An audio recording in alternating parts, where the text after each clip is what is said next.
समझ का स्तर ऊंचा उठना बहुत जरूरी है। समझ का स्तर ऊपर उठने के लिए आपका चीजों को समझने के लिए तैयार होना आवश्यक है और उसके लिए हम ये 3 दिन का शिविर, मीटिंग, कोऑर्डिनेशन, ओरिएंटेशन या ट्रेनिंग प्रोग्राम, आप इसे कुछ भी कह लीजिए, वो हम आयोजन करते हैं। अब इस आयोजन के पीछे का भाव क्या है कि सारे लोग अपने भीतर जो जमा है उसे साइड में रखकर एक दूसरे के लिए जुड़ने के लिए, कनेक्ट होने के लिए तैयार रहें। आप लोग यहां आए हैं मोर्चे से जुड़ने के लिए, आप लोग आए हैं हो सकता है देवेंद्र भाई से जुड़ने के लिए, हो सकता है आप कुछ और मतलब किससे जुड़ने के लिए आए हैं मुझे नहीं मालूम है, लेकिन हम यहां आए हैं आप सबको जोड़ने के लिए एक दूसरे से। हमारा जो मकसद है वो ये है कि एक ऐसी व्यवस्था के लिए काम करना जिसमें हम सबको ये समझ में आ जाए कि अगर सबसे आगे भागोगे तो अकेला रहना पड़ेगा और अगर मिलकर के चलोगे तो तुम्हारे साथ पूरी दुनिया होगी। और आदमी की ये नेचर है, बचपन से आपको पढ़ाया भी गया होगा कि मनुष्य एक सामाजिक प्राणी है। पढ़ा ना, आदमी एक सामाजिक प्राणी है। ये तब तक ठीक रहेगा जब तक ये सामाजिक रहेगा। ये अकेला हुआ तो कमजोर हो जाएगा, डर लगने लगेगा, अकेला हुआ तो बीमार पड़ जाएगा, अकेला हुआ तो ये किसी लायक बचेगा ही नहीं, ये अपना अस्तित्व अपने परमात्मा से टूट जाएगा, ये अकेला होते ही टूट जाएगा। ये नियम है।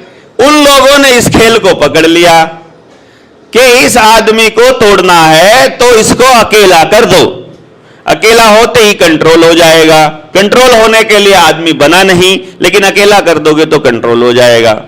डीएनए की जो आप बात कर रहे थे, सबसे फ्लेक्सिबल आइटम है डीएनए बॉडी के अंदर। जो भी बॉडी को चाहिए बना सकता है, डीएनए अंदर ही अंदर रिफॉर्म कर सकता है, जो बॉडी को नहीं चाहिए उसको निकाल सकता है, अंदर ही अंदर मार सकता है, अपना इवोल्यूशन कर सकता है और वो जैसे माहौल मिलता जाएगा उसके हिसाब से आदमी को बनाता जाएगा। उसका दिल जैसा चाहिए, लिवर जैसा चाहिए, दिमाग जैसा चाहिए, अपने आप करता जाएगा वो। तो वही जो आप कह रहे थे कि डीएनए को छेड़ दो, डीएनए में छेड़खानी कर दो, बिल्कुल सब खत्म।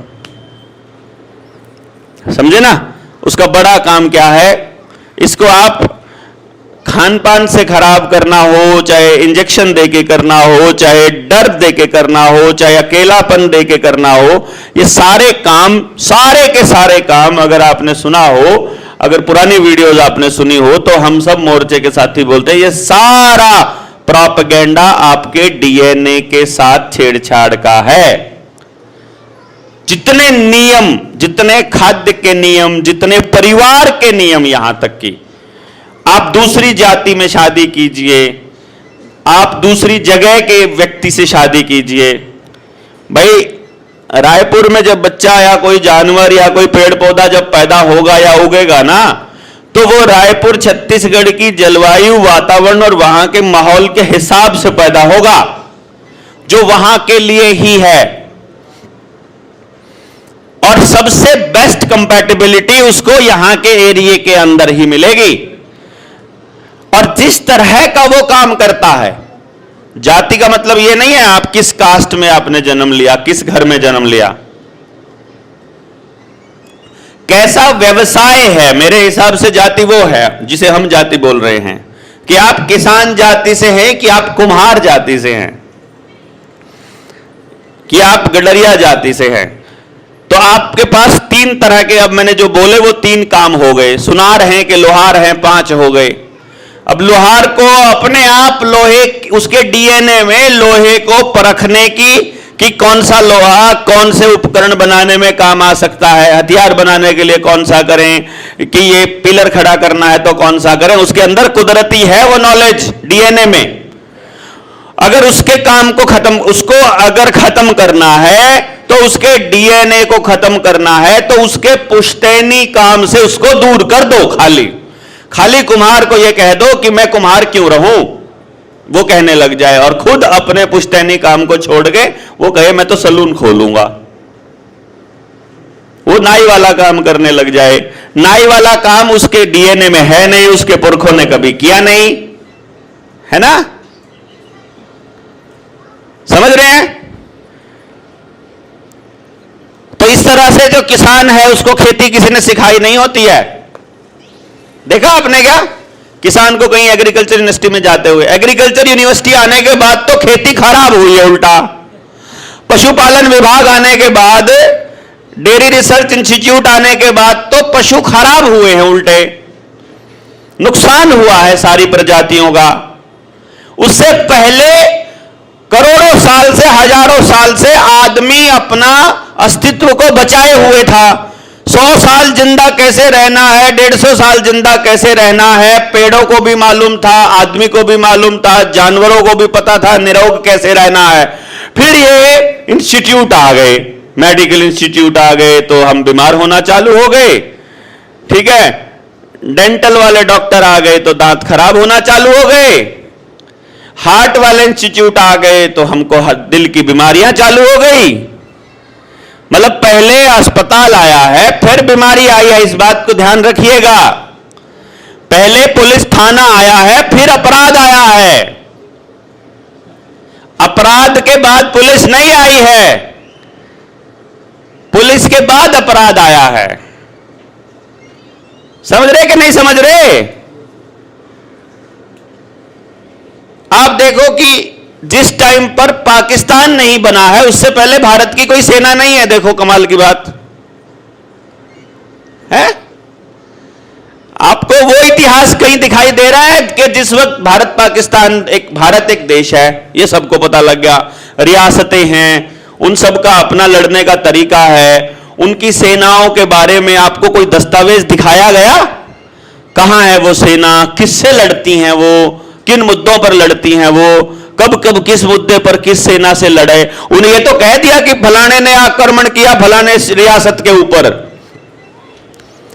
मतलब आपको यह सिखाया गया कि केवल मतलब उन लोगों को राज स्थापित करना था, इसलिए लड़ाइयां हुई हैं। आप में से कितने लोग हैं जो पड़ोसी के घर पर राज करना चाहते हैं? है कोई? मतलब मेरे ख्याल से कोई मेंटली होएगा जो मतलब अपनी कमाई हुई को छुड़ाने के लिए तो हम लड़ाई लड़े तो 100 बार लड़े, अपने पुरखों की कमाई हुई को बचाने की लड़ाई 100 बार लड़े, लेकिन हम दूसरे को कब्जा करने की लड़ाई तो कोई दिमाग हिला हुआ आदमी ही करता है। उसको कौन करता है? ये तो प्रकृति के नियमों में शामिल ही नहीं है, या है शामिल?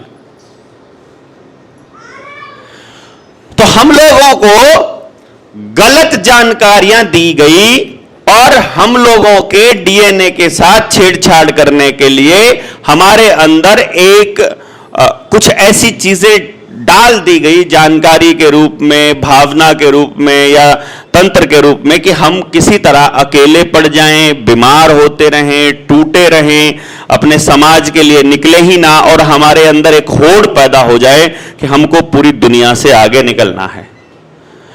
भाई मैं ये बहुत बार बोलता हूं, कितना ही बड़ा घर बना लो, उससे बड़ा घर बनाया हुआ किसी न किसी ने है पक्का। कितनी बड़ी गाड़ी ले लेना, उससे बड़ी गाड़ी भी किसी न किसी की पक्का है। क्यों? कैसे ही कपड़े पहन लो, उससे बढ़िया कपड़े भी होंगे किसी न किसी के पास। कितना ही सोना इकट्ठा कर लो, वो सोना भी उससे ज्यादा भी किसी न किसी के पास पक्का है। तो आप ना तो किसी से सुंदर दिख सकते, सबसे सुंदर मतलब, ना तो आप सबसे सुंदर दिख सकते, ना आप सबसे अमीर हो सकते, ना आप सबसे ज्यादा मतलब शान से चल सकते। ये तो एक ही तरीका बचाता है, केवल एक ही तरीका कि आप सब एक हो जाओ, फिर सारे सुंदर हो जाएं। कितना सुंदर हो अगर हम यहां पर एक आईना लगा लें, अपना चेहरा छोड़कर शीशा बांध लो, तो सामने वाला बंदा अपना ही चेहरा देखेगा, उसे कभी कोई बुरा लगेगा ही नहीं, सब अच्छे लगेंगे। कितना खूबसूरत काम हो जाए कि हम सब में मतलब अपना चेहरा देखने लग जाएं। कहने का मतलब यह है कि सामने वाले में अपना चेहरा देखने लग जाओ, वो केवल तब संभव है जब हम सब लोग एक दूसरे से उस लेवल पर जुड़े हों कि भाई यहां भी हमारी ही जड़ है, ये भी हमारी ही जड़ है, ये भी हमारी ही जड़ है, कि नहीं? भाई मैं राजपूत हूं, मतलब एक आदमी राजपूत है, मैं जाट हूं, एक ब्राह्मण है। सबसे पहली बात तो यह है कि अगर इस सृष्टि में ये मान लें कि ये तीनों एक साथ ही पैदा हुए थे, मैं तो अभी तो तीनों का जिक्र किया, मतलब सबकी बात कर रहा हूं मैं, आप सबकी। आपके पुरखे कहीं ना कहीं मिल करके आपको लगेगा कि ये चलो तीन माँ बाप की संतान थे, वो तीन माँ बाप एकदम से प्रकट हुए, तो वो जिसने प्रकट किए हुए होंगे वो उसकी संतान हो गए, वहां से तो वो एक ही है, नहीं समझे? और अगर वो शाखाएं बनते बनते बने हैं, तो जैसे दादा की संतान दादा पे जाके आप मिलोगे, मतलब आपके चचेरे भाई बहन हैं, वो सारे अगर उनकी पीढ़ियों पे ऊपर जाते जाएंगे तो दादा पे मिलेंगे, दादा पे नहीं मिलेंगे, परदादा पे मिलेंगे, परदादा पे नहीं मिलेंगे, उससे ऊपर वाली पे मिल जाएंगे। वो आप मिलोगे तो एक ही संतान, एक ही जगह के, एक ही जड़ मिलेगी आपकी। तो इस तरह से यदि लास्ट तक जाएंगे तो यहां जितने लोग बैठे हैं सबकी जड़ एक ही जगह मिलेगी ना। तो फिर हम अलग कैसे हो गए? फिर हमें आपसे आगे क्यों भागना है? फिर हमको अलग क्यों दिखना क्यों है? हमें आपसे अलग दिखना क्यों है? और ये अलग दिखने की परंपरा ने ही हम लोगों को एक दूसरे से तोड़ दिया, और इसीलिए हमारे घरों के अंदर, दिलों के अंदर गुस्सा, डर, नफरत, अकेलापन, एंजाइटी, डिप्रेशन, टेंशन और कंपटीशन, ये सब भावनाएं हमारे अंदर दे दी। वो सब निकल सके और हम सब लोग एक महसूस कर सके एक दूसरे को एक साथ आकर के, उसके लिए हमने ये मिशन शुरू किया है जनता सरकार मोर्चा, कि आप सारे यहां आ जाइए, हमसे जुड़ने के लिए ही सही, मोर्चे से जुड़ने के लिए ही सही, आप अपना दिल खोलिए। और जब सारे लोग अपना दिल, अपनी बाहें जुड़ने के लिए खोल लेंगे, जब अंदर का वो जो आज तक हमसे कुछ गलतियां हुई हैं वो जब हम छोड़ देंगे, कर दो, खुद को माफ कर दो, साथी को माफ कर दो, जिसने जो गलती कर दी कर दो माफ। आज तक, आज हम यहां इकट्ठे हुए, मान लो 30 तारीख है आज, 30 अक्टूबर 2025, आज तक हमने जो किया छोड़ दो। अच्छा किया है उसको याद करके ये रखे कि आगे करना है, जो हमने कहा बुरा किया है उसको याद करके कि छोड़ देना है, जहां अकेलेपन जिस वजह से आया है उसको छोड़ देना है, और अब अपने ही साथियों के साथ जुड़ने के लिए तैयार हो जाओ। सामने वाले ने 2 दिन पहले आपको गालियां दे दी थी, कोई बात नहीं, उसको आज एक बार माफ करके देख लो। अगर वो माफ करके नेक्स्ट स्टेप पे चलने के लिए तैयार हो तो ठीक है, अभी नहीं तैयार हो तो भी कोई दिक्कत नहीं है। मतलब मैं ये भी कह रहा हूं, अभी आप दोनों तैयार नहीं हो तो फिर आप नहीं जुड़ पाएंगे, दोनों तरफ से तैयारी चाहिएगी। तो आप में से जो जो अभी जुड़ने के लिए तैयार हैं वो तो जुड़ ही सकते हैं, और फिर आप देखोगे कि हम सारे के सारे एक ही जगह से जुड़े हुए हैं। वो जड़ बनने का काम हम लोग करने की कोशिश कर रहे हैं, ताकि आप सबको एक दूसरे से जोड़ सके, क्योंकि आप सबके जुड़े बिना ये लड़ाई नहीं लड़ी जा सकती, ये आंदोलन नहीं किया जा सकता। आंदोलन का मतलब कोई सरकार गिराना या विरोध करना, सड़क पर नारेबाजी करना नहीं है। आंदोलन केवल करते हैं आंदोलित मन, और वो घर में बैठे बैठे गाते गाते भी हो जाता है। ये मोर्चा अकेला ऐसे जगह है जहां सारी क्रांति हंसते खेलते हो रही है, एकदम हंसते खेलते, मस्ती में। यहां लड़ भी रहे हैं तो मस्ती में। जिनको ये लगता है कि ये मोर्चा सही जगह है, वो फिर इस पे काम चालू कर दीजिए, इसके मिशन पे।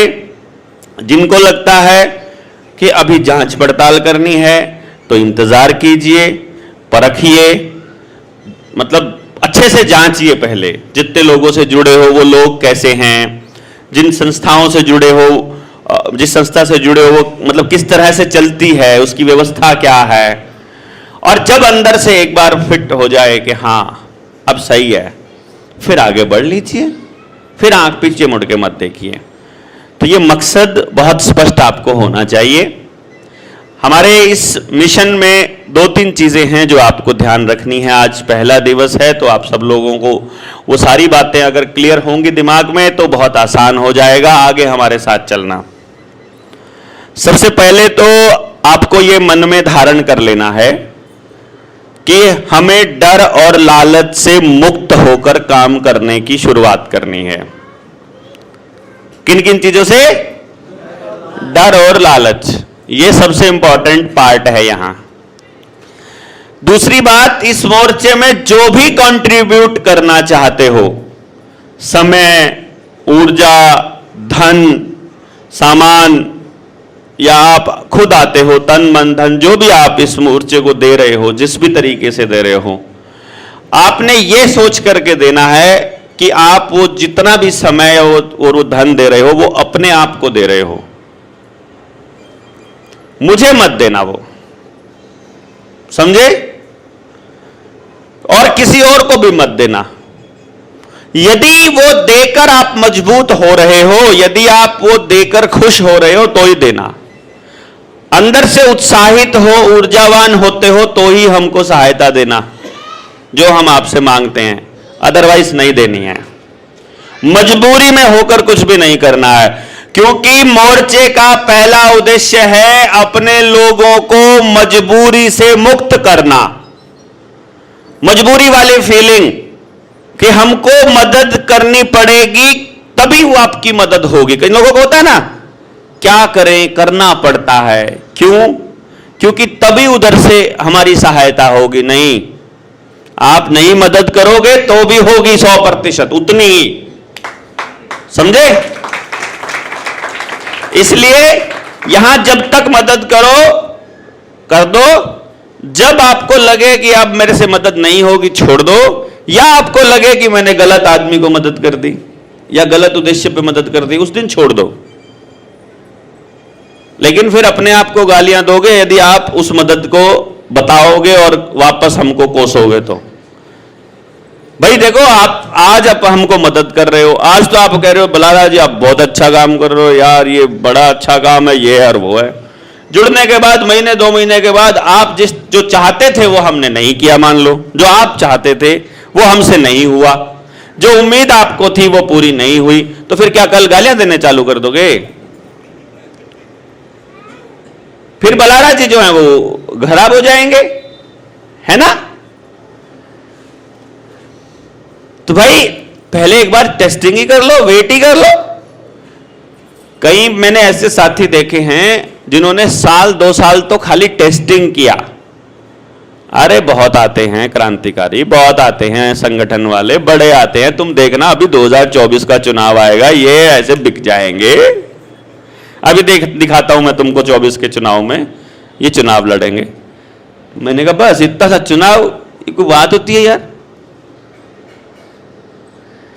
हमने जब बोला है कि शिक्षा, स्वास्थ्य, न्याय, राजनीति, खेती और धर्म, जब इसमें है ना चौथे नंबर पर राजनीति, हमने बोला ही है हम राजनीति से पूंजीवाद को खत्म करेंगे।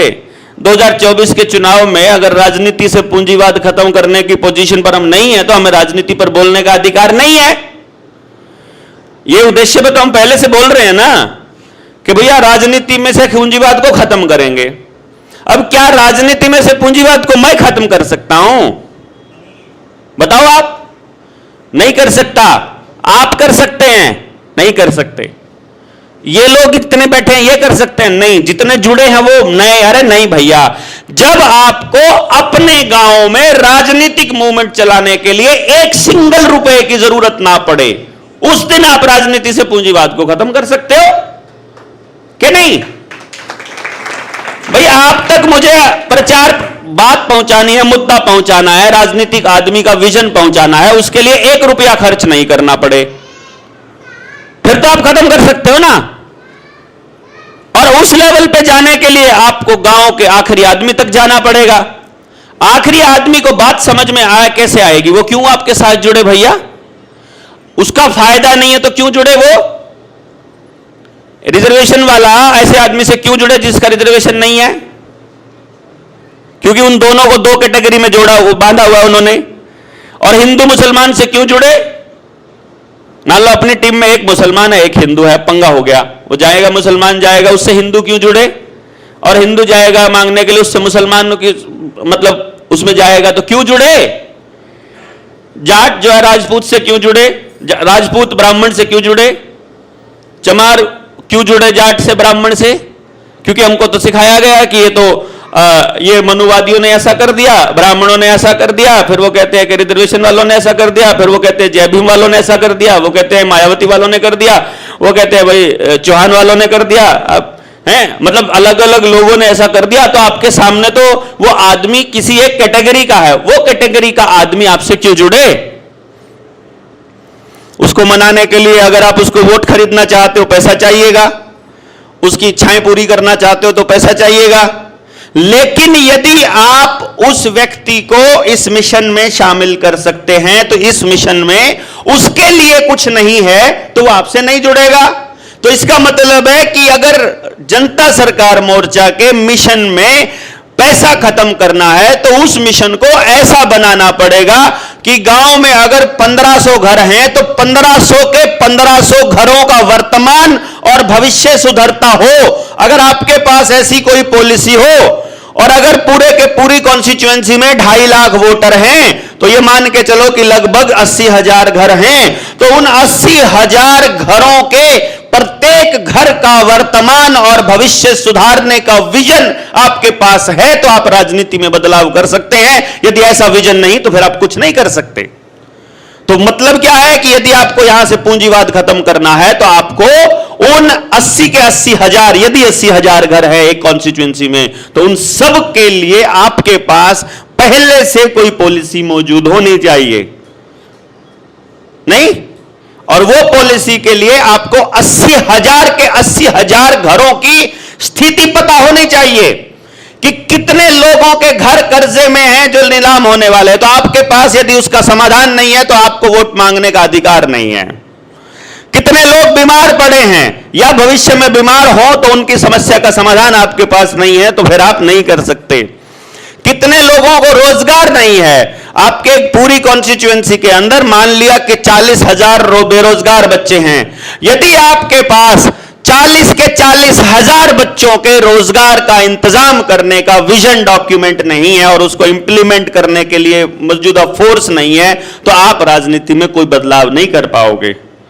और यदि आपको अपने मोर्चे के अंदर जब तक वैसे लोग दिखाई देंगे कि सारा का सारा डिसीजन अगर मान लो किसी एक टीम को करना होगा, वो टीम मान लो वो कि भाई सारी चीजें देवेंद्र के हाथ में हैं, मान लेते हैं ऐसा कुछ बोल दिया कि भाई ये तो सब फाइनल तो वही करेंगे, बस फिर तो होली राजनीति में बदलाव। फिर हमारे में और उन संगठनों में क्या फर्क है भैया जिनमें सुप्रीमो बने बैठे हैं? भाई एक नया सुप्रीमो बड़ा हो जाएगा फिर, क्यों नहीं समझ रहे हो? अगर मान लो यहां भी सारे निर्णय यहीं से होने लगे, स्टेज से होने लगे, या जिन्होंने आंदोलन शुरू किया है उससे होने लगे तो हो लिया फिर तो आंदोलन। अच्छा पंगा है, आप में से कितने लोग मोर्चे की किसी भी मीटिंग में पहली बार आए हो? हाथ खड़ा करो। और उत्तरे की देखो जरा, दिखाओ जरा कितने सारे लोग हैं, है ना? ये पहली बार लोग आए हैं, पहली बार मोर्चे की मीटिंग में आया, तो फिर क्या करें? निर्णय लेने का फैसला कौन कौन चाहता है अपने हाथ में? जो पहली बार आए हैं, निर्णय लेने का फैसला आपको चाहिए। अच्छा 4 साल से हमने काम कर रखा है, हम पागल है? नहीं, समझिए बात को ना, मैं क्या कहना चाह रहा हूं। आपको मालूम नहीं मोर्चा कैसे चल रहा है, आपको पता नहीं कैसे लोग जुड़ रहे हैं, आपको पता नहीं है कि क्या विजन डॉक्यूमेंट है, पता नहीं है कि हम लोग क्या चाहते हैं, पता नहीं है हमारे पास क्या विजन है, लेकिन निर्णय आपको चाहिए डिसीजन लेने का। यह भी गड़बड़ है। जैसे कहते हैं ना हम हर किसी को शामिल करेंगे, एक शब्द है कि सबकी सहमति से चलो। क्या आप में से सबकी सहमति से चलना संभव है? एक आदमी 4 साल में आज जुड़ा है, एक आदमी 4 साल पहले जबरदस्ती 4 साल से भी पहले कितने लोग हैं जो मोर्चा बनने से पहले से भी जानते हैं मुझे? जानते हैं ना मोर्चा बनने से पहले, तो तब भी अपन तो लड़ ही रहे थे। मतलब यह है कि एक तो आदमी 9 साल से लड़ रहा है और एक आदमी ने आज शुरुआत किया है मोर्चे के अंदर, या फिर मोर्चे की शुरुआत 2022 में हुई, तो हम ये मान के चलते हैं कि पिछले 3 या 4 साल से हम लोग लगातार जुड़े हुए हैं। जनवरी 22 में हुई थी तो जनवरी 26 में अभी 4 साल पूरा हो जाएगा। तो अब गड़बड़ हो जाएगी। यदि 4 साल पहले हमने शुरुआत की थी तो जिन लोगों ने शुरुआत की थी अगर वही निर्णय लेंगे तो भी गलत है, अगर आखिरी वाला आदमी लेगा तो भी गलत है, बीच वाला लेगा तो भी गलत है। गलत है कि नहीं बताओ भाई? निर्णय लेने की ताकत पहले वाले को कैसे हो सकती है? क्योंकि 2022 में जिस वक्त मोर्चा बना था उस वक्त लॉकडाउन था, इंजेक्शन की जबरदस्ती थी, मास्क के लिए चालान काटे जा रहे थे, हर किसी को दबाया जा रहा था, वो सिचुएशन। और अब हम नवनिर्माण, यानी तब तो सांस आना मुश्किल था, वो लड़ाई पहले सांस लेने की थी तो मोर्चा बन गया। लेकिन अब सांस आ गया है, अब अपनी अगली पीढ़ियों को आजादी देने की है, तो अब केवल वो लोग जिनको आजादी देने वाले में इंटरेस्ट है वही लोग कामयाब होंगे साथ चलने के लिए, या वो उस टाइम वाले को तो बैठ गए, उस टाइम पे जो जुड़े थे वो तो लॉकडाउन टूटा, मास्क हटा, चलो बात खत्म भाई, अब अपने घर चले, अब वो कोई लड़ाई लड़ूगा कोई मतलब नहीं। बहुत लोग हैं ऐसे। कल नरेंद्र भाई आए हुए थे, नरेंद्र गुप्ता जी, कौन कौन जानता है उनको? रायपुर से पहले दिन से कोरोना के टाइम पर क्या जबरदस्त फाइट किया उन्होंने। हम ना मैं 2021 में आया था यहाँ, मोर्चा तो 22 में बना, तो मैं 21 में रायपुर आया था। तो रायपुर मीटिंग में था आप में से कोई वहां पर? आप थे ना रायपुर में, वो एक मीटिंग हुई थी, तो वहां पे हम लोग आए थे। तो हम बात कर रहे थे, मैंने कहा गुप्ता जी आप लीड कर रहे हैं इस मूवमेंट को? बोला हाँ। मैं कहा आप फंडिंग करते हैं? आप बोला नहीं हम लड़ रहे हैं, सबसे जाके बात हम कर रहे हैं। मैं कहा यार बनिया आदमी होकर के ये कैसे काम करता है? तो बोला हमारे पुरखे यार महाराजा अग्रसेन क्षत्रिय थे, ऐसे थोड़ी ना है, तुम बनियों को ऐसे कमजोर मानते हो। मैंने कहा हाँ ये तो बात है भाई, तुम लड़ाके तो हो। तो मतलब मैं ये मान रहा था कि यार, तो कल वो बैठे थे, रात को हम 2 बजे तक बैठे रहे, पूरी रात तक चर्चा चली, 1-1.5 बजे तक। तो वो कहने की कि जब 21 में जो लोग साथ आए थे ना, जैसे ही लॉकडाउन खत्म हुआ और वो वैक्सीन वाला दौर खत्म हुआ तो मैक्सिमम लोग घर बैठ गए। वो अगली लड़ाई लड़ने के लिए मेंटली तैयार थे ही नहीं। वो बोलते वो इतने तक ही थे कि किस तरह हमारी दुकान खुल जाए, किस तरह हमारा जीना नॉर्मलाइज हो जाए, तो फिर आगे भविष्य की लड़ाई खत्म। तो वो आंदोलन जो था वो जहां था वो वहीं के वहीं रुक जाएगा, ऑटोमेटिकली रुक जाएगा भाई। अगर जो साथी चले हैं वो नहीं चल पा रहे, और नए साथी फिर नए विजन से जोड़ने पड़ेंगे। अब नया विजन, अगर मेरा एक विजन है तो पंगा, मैं अपना विजन पूरा करने पे लग जाऊंगा, फिर दुनिया ने ठेका ले रखा है भैया मेरा विजन क्यों पूरा करे। मेरे विजन में आपका विजन पूरा नहीं होता तो फिर आप मेरा साथ क्यों दोगे? इसीलिए यहां आपको सबको मौका दिया जा रहा है, भैया अपना विजन बता दो कि आप क्या करना चाहते हो अपने जिंदगी में। आप जो करना चाहते हो, आपका वो मकसद यहां से पूरा होता हो तो आप जिंदगी भर लंबे चल सकते हो मोर्चे के साथ। अगर आपका विजन पूरा नहीं कर रहे हैं ये मोर्चे वाले, तो फिर आपके लिए मोर्चा किस काम का? गलत है कि सही है? इसीलिए हम ये कह रहे हैं कि भाई जो आज से पहले हो गई गलतियां हो गई, उनको छोड़ो, माफ करके अब एक बार ये बात करो कि अब हम मोर्चे में जुड़ गए हैं, अब हम एक दूसरे को चीट नहीं करेंगे। कम से कम पहली बात तो अपने दिमाग से ही चीटिंग शब्द निकाल दें, क्योंकि ये लड़ाई केवल लालच और डर से मुक्त आदमी लड़ पाएगा। लालच क्या कि मुझे ज्यादा कमाना है, डर किस चीज का? नहीं कमाया तो मर जाऊंगा, नहीं कुछ किया तो क्या हो जाएगा। सोच कर देखो आप, हमने प्लान किया कि भाई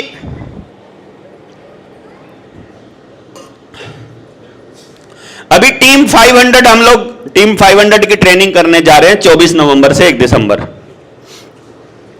ये टीम 500 की ट्रेनिंग हो जाए, 500 लोग योद्धा जो डर और लालच से मुक्त होकर अपने समाज को जगाने के लिए घर से निकल लें। बाय चांस इस यात्रा में, बाय चांस इस यात्रा में किसी साथी के साथ कोई अनहोनी हो जाए, कुछ भी हो जाए, ये 500 साथी, गरीब से गरीब आदमी भी 500 के 500 में 200 रुपया महीना दे सकता है उस गरीब आदमी के लिए कि नहीं दे सकता? जिसके साथ कोई अनहोनी हो जाए दे सकता है। यानी उसके परिवार को 1 लाख रुपया महीना हो गया, इंश्योरेंस हो गया पक्का, डन। यानी कि डर से मुक्ति, डर से मुक्ति हो गई ना। अब लालच, बहुत जोड़ना है तो हमें नहीं पता तुम कैसे जोड़ोगे, लेकिन आप कोई काम करते हो और आपको कोई काम करने में इंटरेस्ट है, कोई दवा बनाने में, चिकित्सा में, पढ़ाने में, प्रसूति का, कुछ भी करने का, कुछ भी करने का आपका मतलब इंटरेस्ट है कुछ। एक व्यक्ति को अगर 20 परिवार बंधे हुए मिल जाएं अपने बिजनेस के लिए कि वो जो भी सामान खरीदेंगे उससे खरीदेंगे, तो गुजारा चल सकता है उसका, आराम से चल सकता है ना। 30 मिल जाएं, 40 मिल जाएं तो 500 हैं। एक ही काम करने वाले कितने होंगे यहां? कंपटीशन कितना? कोई कंपटीशन नहीं है, हम ये मानते हैं। एक काम करने वाले के हिस्से में 20 नहीं आ रहे हैं तो और एक ट्रेनिंग करके जोड़ लो 20, और क्या दिक्कत है भाई? अच्छे लोगों को अच्छे लोगों की हमेशा ही जरूरत रहती है, नहीं रहती है क्या? इधर से हम गारंटी लेंगे कि किसी के साथ चीटिंग वाला सामान नहीं देंगे, जो कह दिया वही देंगे, और उधर से जो है उसको गारंटी हो गई तो वो भी आपको सहयोग कर रहा है। तो क्या कोई भूखा मरेगा हमारे में से? अगर ये सहयोग हम आपस में देने लगे, बशर्ते कि आप किसी कंपनी के एजेंट ना हो, बशर्ते कि आप वो चीज अपनी बनाते हो ताकि आपको शुद्ध लाभ मिले, आपको शुभ लाभ भी हो और शुद्ध लाभ दोनों हो आपको, कि ना प्रकृति का नुकसान हो रहा है, परिवार को भी मिल जाए और आपको भी। बताओ ये हो सकता है कि नहीं हो सकता है? अभी तो 500 बोला है, अगर ये 5000 हो जाए तो ये जो 1 लाख रुपए का इंश्योरेंस है अब 200 रुपए नहीं देने पड़ेंगे जब 5000 हो जाएंगे। 20 रुपए मात्र में 1 लाख रुपए महीने का इंश्योरेंस हो रहा है। क्या घाटे का सौदा भाई? 20 रुपए में 1 लाख रुपया महीना परिवार को मिलेगा, जब तक परिवार एकदम ये खुद कह के ये ना कह देगा भैया और नहीं चाहिए यार, इतना हो गया। जीते जी तो भले ही आपकी तनख्वाह 20,000 रुपया है, जीते जी तो बेशक आप अपने परिवार को जैसे पाल रहे हो, मेहनत आपको खुद करनी पड़ेगी, मोर्चा आपकी कोई मदद नहीं करेगा। ऑफिशियली इन द सेंस मैं यहां से नहीं कहूंगा कि इसकी मदद करो, कभी नहीं कहूंगा मैं। ये जो सामान इनके पास है, अगर ये ओरिजिनल सामान है, यहां से बैठ के हम कह देंगे भैया ये सामान का काम ये वाला करता है, जिसको चाहिए आप इनसे ले लेना, इसको बरतो। अगर ये कोई सामान गलत दे रहा है तो हमको बताओ, अगली बार इसको बोल देंगे बात निकल अपना काम कर। अगर ये सामान सही दे रहा है तो सारे लोग लो, क्या दिक्कत है? जिसको चाहिए हम प्रमोट इस चीज पे करेंगे कि हमारे ये साथी इतने इतने सात्विकता से काम कर रहे हैं, इनको सपोर्ट करो। यही हमने निर्णय लिया था कि जब मोर्चा बड़ा हो जाएगा तो जो चेहरा फेमस हो जाएगा ज्यादा, आमतौर पे ऐसा होता है कि फेमस चेहरा अपनी दुकान खोल लेता है, वही लग जाता है बेचने सामान है, अपने फेसबुक और अपने यूट्यूब पे दूसरी चीजों के प्रमोशन लग जाता है करने, पेड प्रमोशंस। तो यहां पेड प्रमोशन नहीं होगा, यहां तो आपका प्रमोशन होगा, 1 रुपया आपसे नहीं लिया जाएगा, लेकिन एक बार होगा अगर आप ईमानदारी से काम करते की बात करते हो तो, दूसरी बार होगा अगर आपका फीडबैक ईमानदारी से आ रहा है तो। और फिर तो होता रहेगा, क्या दिक्कत है? फिर तो जो डालते रहेंगे, हमें क्या दिक्कत है भाई? अच्छे आदमी को सबको बताते रहेंगे कि नए लोग जुड़े हैं, उनको भी पता चले तो एक और वीडियो डालेंगे कि फलाना आदमी इतना सा काम कर रहा है। तो आप बताओ, आप जीते जी के लिए आपको कस्टमर मिल गए, मरने के बाद के लिए घर वालों का इंश्योरेंस हो गया, अभी भी लालच की जरूरत है आपको? अरे बताओ तो सही, अभी भी पैसा जोड़ के जाना चाहते हो? और अगर लालच नहीं है, अब आप जेल चले जाओगे तो भी आपके लिए हम लोग कर सकते हैं, फिर तो 500 लोग तो कर ही सकते हैं, सबको तो नहीं कह सकते, फिर तो जो जितना करें करे, बाकी ये 500 तो पक्का कर ही दे। और जो जो अपनी कमिटमेंट फुली मोर्चे के लिए डेडिकेट करता है, फिर उन सारे लोगों की लिस्टिंग बनती जाएगी। लो भैया, जो आदमी अपने लेवल पर कहीं पर भी किसी को भी चीटिंग कर रहा है, कांटा लगे, क्रॉस, अब उसको दोबारा नए सिरे से कमाना पड़ेगा भरोसा। समझे? ये होना चाहिए कि नहीं होना चाहिए? हो सकता है ना? क्योंकि देखो, आखिरी आदमी तक जाने के लिए हमको एक चेन बनानी पड़ेगी। उस चेन में जो ये 500 लोग हैं, अगर हम ये पहले 500 लोग अपनी प्रॉब्लम्स पर मिलकर सलूशन निकालने में कामयाब हो गए, 500 के 500 व्यक्तियों की प्रॉब्लम्स का सलूशन हमने मिलकर निकाल लिया, तो भैया हम पास हो जाएंगे, फिर पूरे देश को व्यवस्था देने में कामयाब हो जाएंगे, क्योंकि प्रैक्टिकल हमने करके देख लिया। क्योंकि वो कोई रायपुर से है, कोई तमिलनाडु से है, कोई मध्य प्रदेश से है, कोई हमारा साथी उड़ीसा से है, कोई बंगाल से है, बिहार से, झारखंड से, हरियाणा, चंडीगढ़, पंजाब, सब जगह से है। तो सब जगह के लोग जुड़ गए, तो एक तरह से भारत का एक मिनी सैंपल हमारे पास तैयार हो गया। 500 से 5000 बनने में ज्यादा समय नहीं लगेगा, लेकिन 500 सॉलिड आदमी चाहिए, और 1 मिनट नहीं लगेगी 500 में से एक आदमी ने गड़बड़ किया तो उसको साइड करने में। हमें नहीं लगता यहां पर 3-3 साल तक साथ बैठ करके मोर्चे में अगर मेहनत कर रहे हैं और सबको बता रहे हैं, कल को ये सचिन इतना फेमस चेहरा हो जाएगा कि मोर्चा सारा जानने लग जाएगा, और कल को ये कह देगा कि देवेंद्र चोर है, नहीं चलेगी बात। भाई अभी कह ले, है कि नहीं? अगर कल को बराबर में दूसरा, फिर 1 मिनट लगेगी, फिर कोई दिक्कत नहीं है। क्योंकि इसलिए नहीं चले हैं कि हम आपको व्यक्तिगत कोई लाभ देने का हमारा पर्पज है, या व्यक्तिगत लेने का कोई पर्पज है। तो यह तय किया हमने कि जो इस मोर्चे के मिशन को आगे लेकर जाएंगे, आप बताइए यह निर्णय गलत है कि सही है? हमने यह कहा कि सबसे पहला निर्णय तो मेरा है कि मैं कभी चुनाव नहीं लड़ूंगा। यदि हम राजनीतिक कोई विकल्प देना चाहते हैं, तो अगर मुझे चुनाव लड़ना पड़ गया तो फिर अपनी ही सत्ता बचाने के लिए अपने साथियों के साथ चीटिंग करना पड़ेगा। राजनीति का खेल हमको मालूम है। तो यह निर्णय गलत है कि सही है? अपन ने चुनाव नहीं लड़ा, अब हमको यह रखना है कि यार फिर ये आदमी तो जोड़े थे हमने, तो फिर हम लोगों को, आप सब लोगों को एक ऐसा मैकेनिज्म, एक ऐसा तरीका देना पड़ेगा कि अगर हमारा विधायक या सांसद उल्टा चलने लगे तो उसकी गर्दन पकड़कर वापस कैसे यहां लेके आनी है, यह मैकेनिज्म बनाना पड़ेगा ना, कि पूरे विधानसभा या लोकसभा से एक भी आदमी की बात अनदेखी ना हो सके। एक भी आदमी की कह रहा हूं मैं। इसका मतलब उस आखिरी आदमी तक पहुंचने में जितना समय लगना है, बस उतना ही समय लगना है। सारी क्रांति में या नहीं?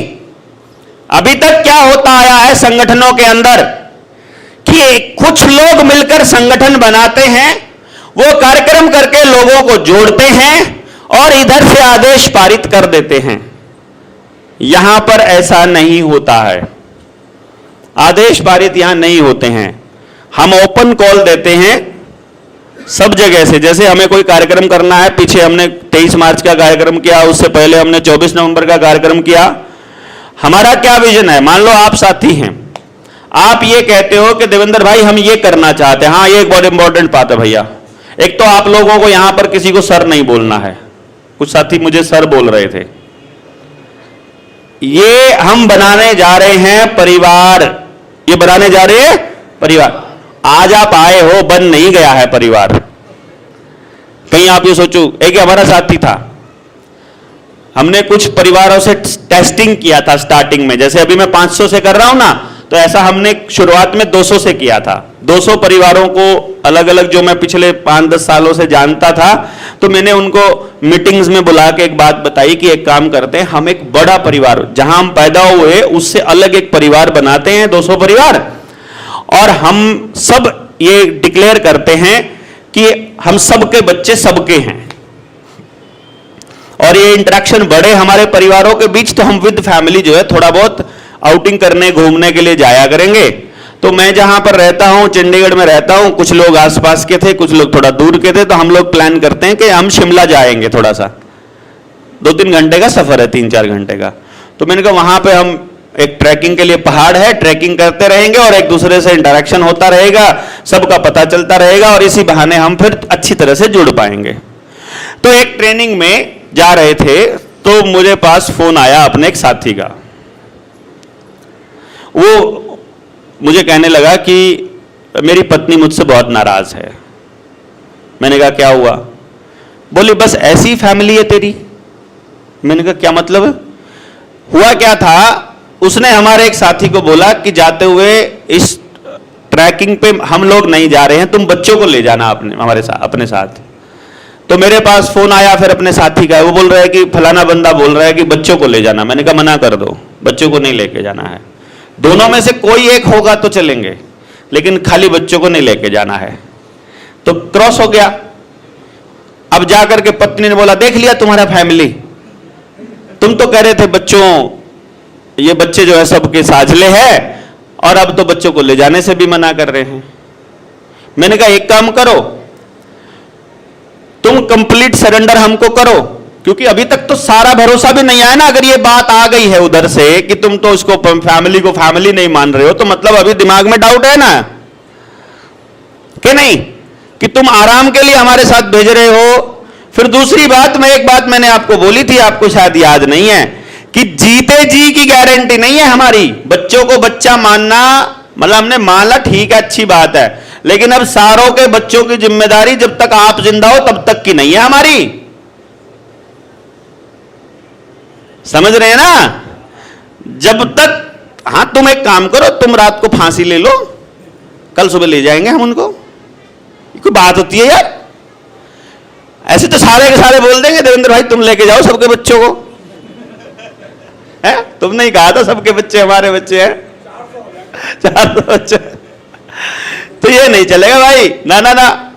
सीधी सी बात है, बहुत सिंपल सा फंडा है, जब तक आप जिंदा हो तब तक अपने परिवार के लिए मेहनत आप करोगे,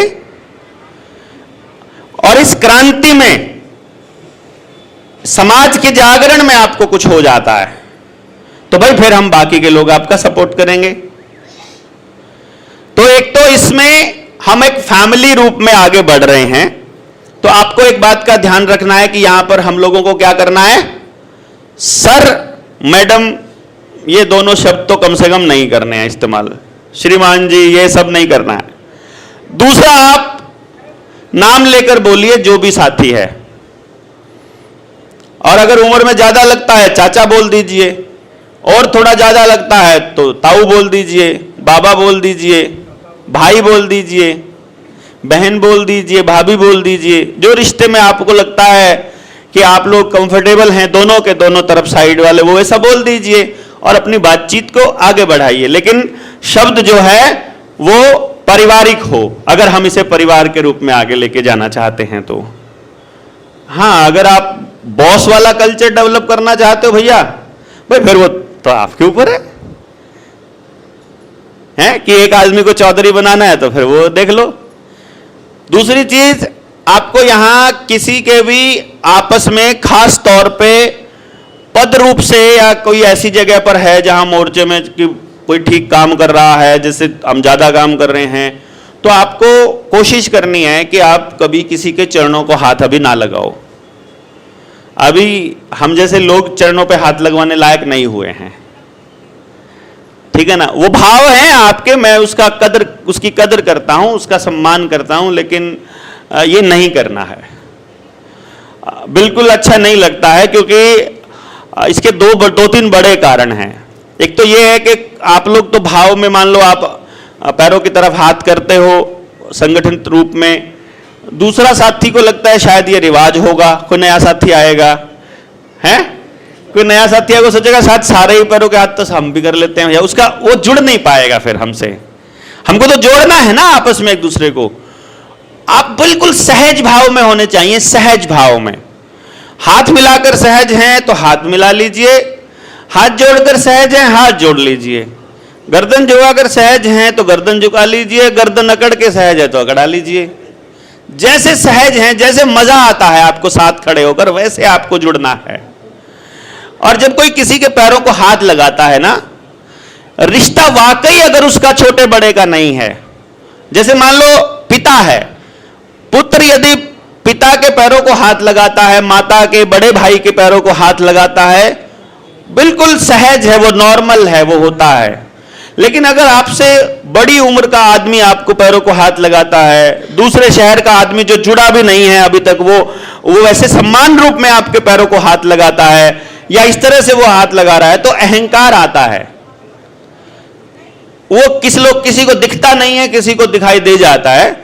तो जब आप में से कुछ साथी आकर के पैरों की तरफ हाथ करते हो, तो भैया मुझे मेरे अंदर दिखता है वो अहंकार, मुझे आ रहा होता है, तो बचाओ मेरे को इससे, है? आपने बचाना है,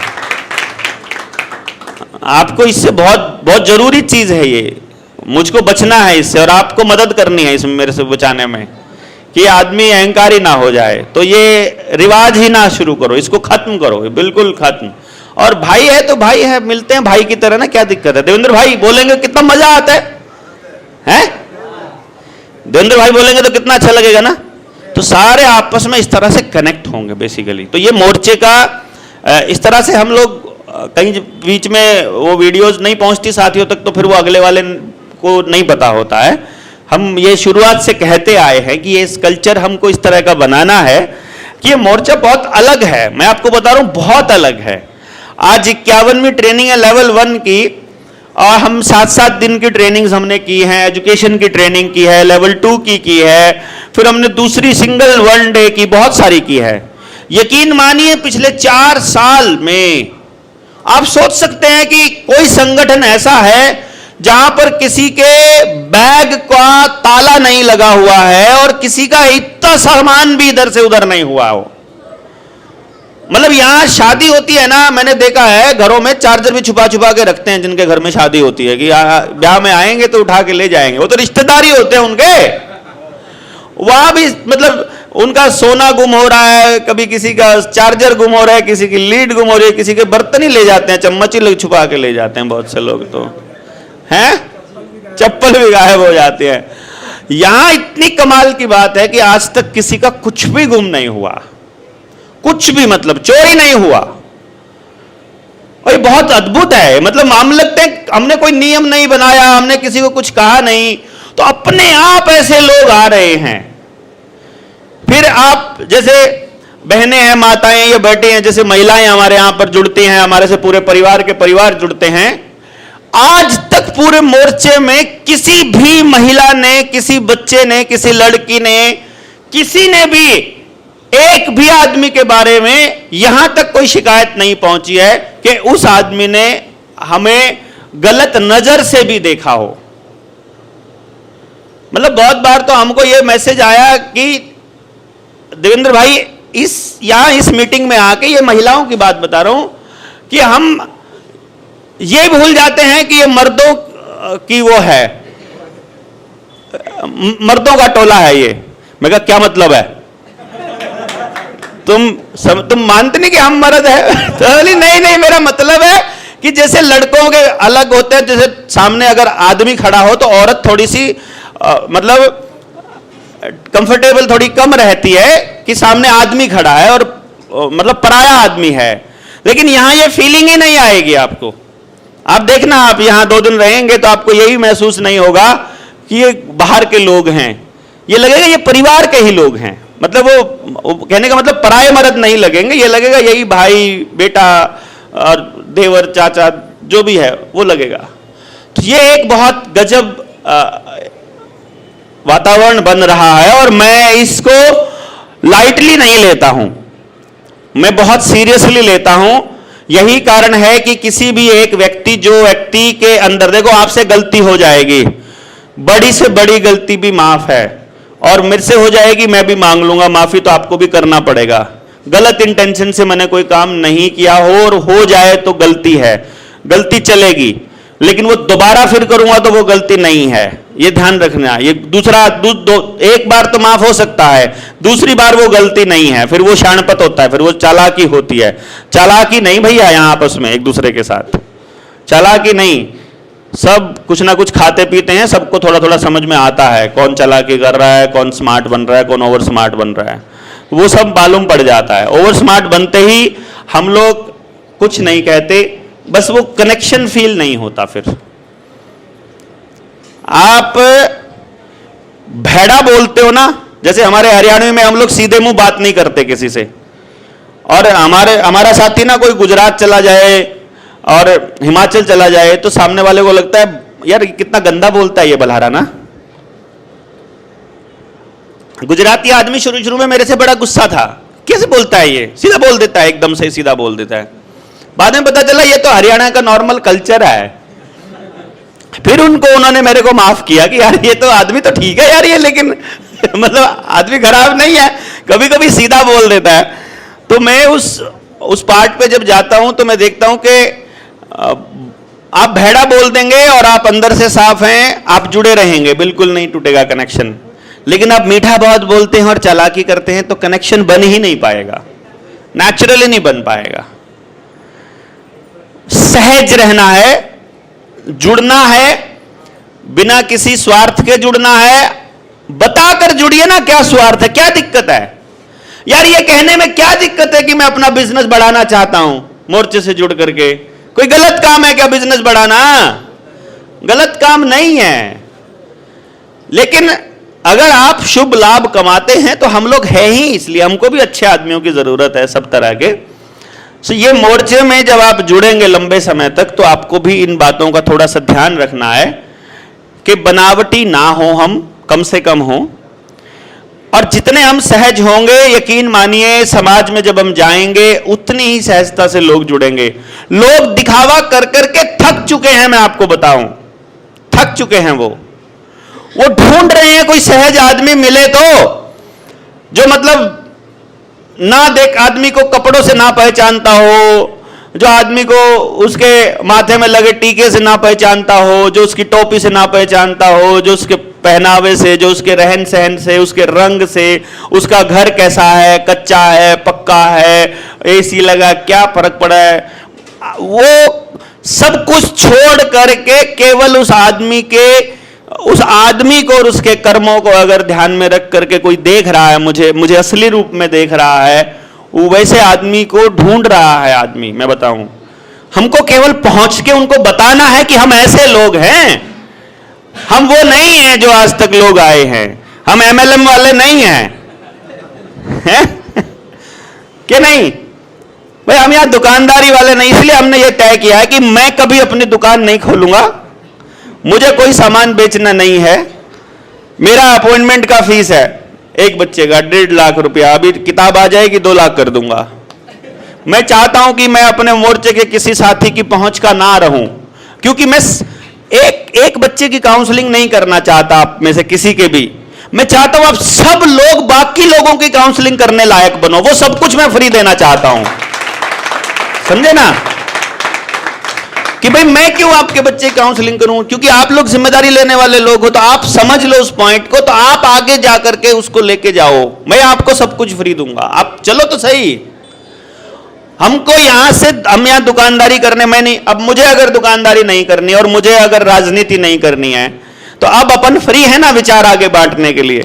तो आप में से जो फ्री होंगे विचार बांटने के लिए, जिनको उसके बदले में कुछ नहीं चाहिएगा, उन 500 योद्धाओं की आवश्यकता है सबसे पहले। वो 500 लोग जो इस कहानी को शुरू करेंगे, वो 500 लोग जो अंदर से, जिनके भीतर वो आग थी जो कहीं दबी हुई थी, जो करना चाहते हैं, जो बोलना चाहते हैं और बोलने की जगह नहीं मिलती है, तो अनलिमिटेड आकाश हम आपको प्रोवाइड करते हैं कि लो ये तरीका है, आओ जहां जाना चाहते हो, जिस भाषा में बोलना चाहते हो आप जाइए, आप बताइए लोगों को, जुड़िए, आप अपना संगठन खड़ा कर लीजिए।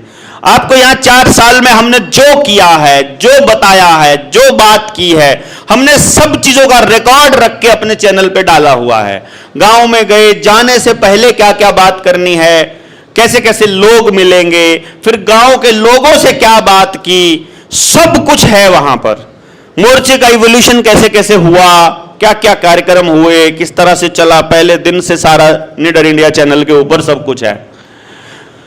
आगे भी आप लोगों में से ये 500 लोग होंगे, इनको जब ट्रेंड किया जाएगा, फिर ये जब गांव में उतरेंगे, फिर ये अपने अनुभव शेयर करेंगे, फिर इन लोगों को चेहरे के तौर पे फिर समाज में प्रायोजित किया जाएगा।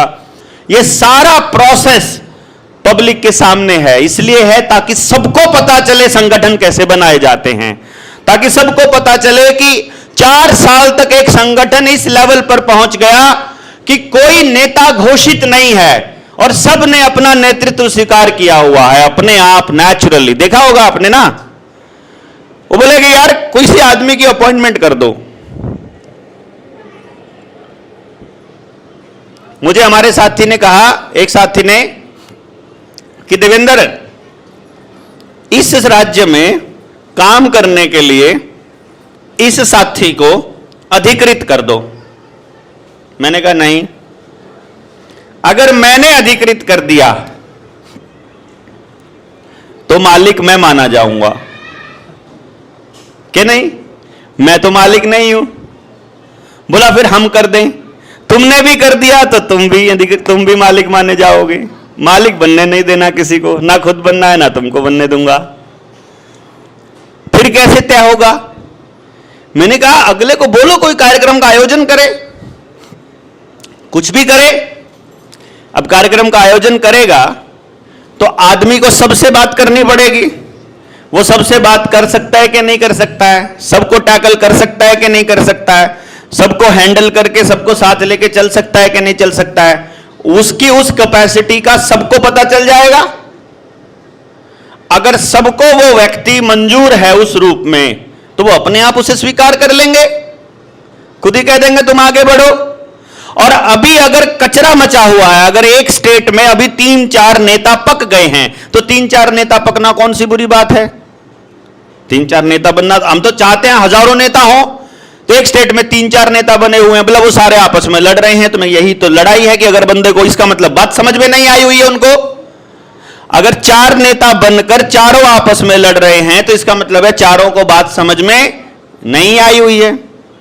हां, चारों अलग अलग काम कर रहे हैं तो बात समझ में आई हुई है। नहीं समझे भाई? एक स्टेट में मान लो यहां रायपुर में ही 4 नेता पक जाएं कि नहीं? अब चारों के चारों नेता काम करने लगे और चारों काम करते रहें, तब तक तो समझ में आ गया कि 4 नेता, 4 नेतृत्व हमने दे दिए समाज को। जिसको पहले वाला चाहिए पहले वाला ले लेगा, जिसको दूसरे वाला चाहिए वो दूसरे वाले को ले लेंगे, है ना? नहीं समझे? और जिसको इनमें से कोई नहीं चाहिए वो इनमें से किसी को भी एक्सेप्ट नहीं करेगा।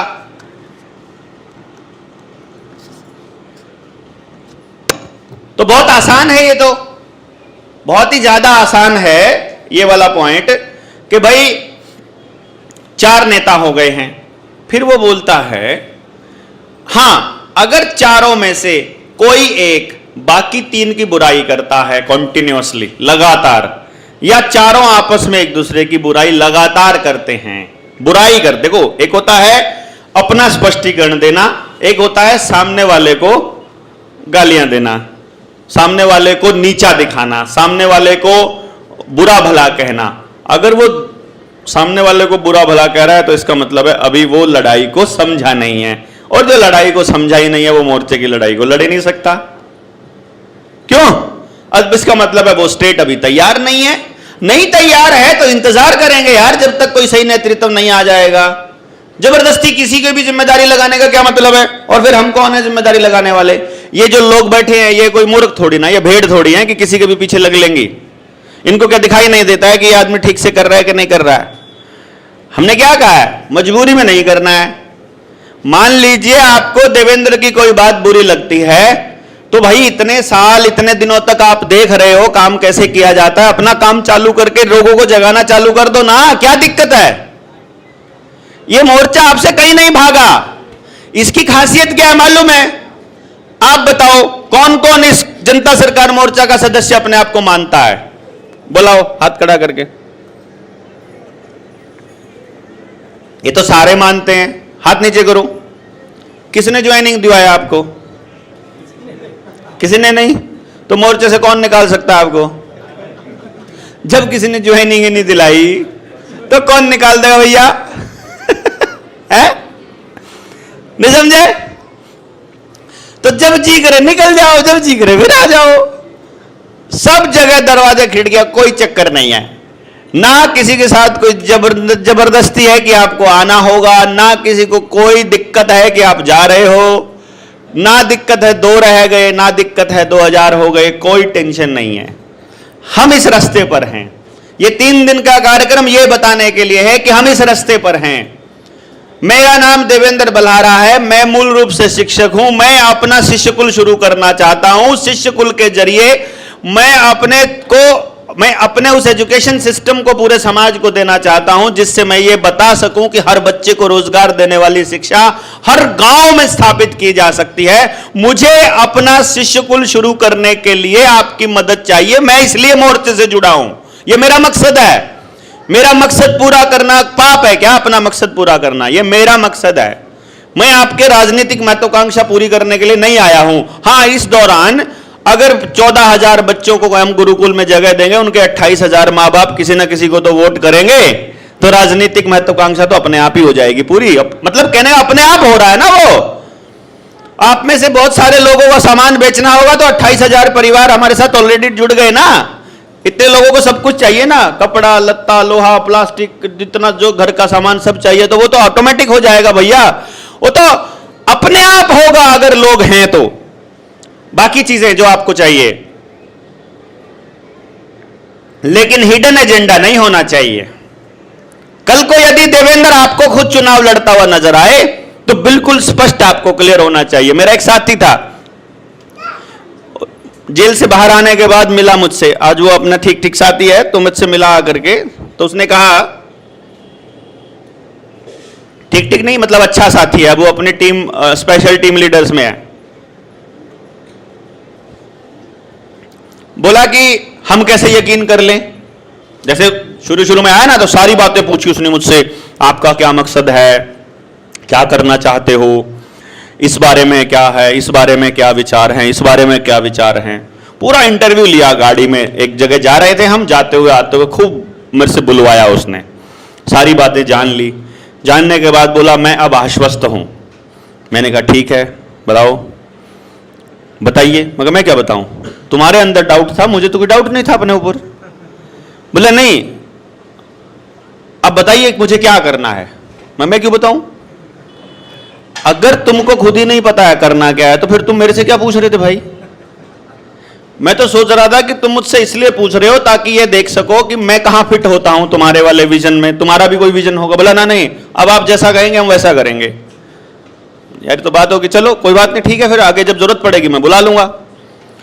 बोला नहीं, हमें क्या करना है अब। मैं कहा तुमको अगर अभी तो देखो मुझे नहीं पता है कल का कोई प्रोग्राम की, कल मुझे आपकी कहां जरूरत पड़ेगी, लेकिन मैं एक मोटे तौर पे बता देता हूं तुम्हारा मुख्य काम क्या रहेगा कि यदि आने वाले टाइम में कभी भी मेरे को चुनाव लड़ने का कीड़ा काट जाए, कोई मुझे बहका दे।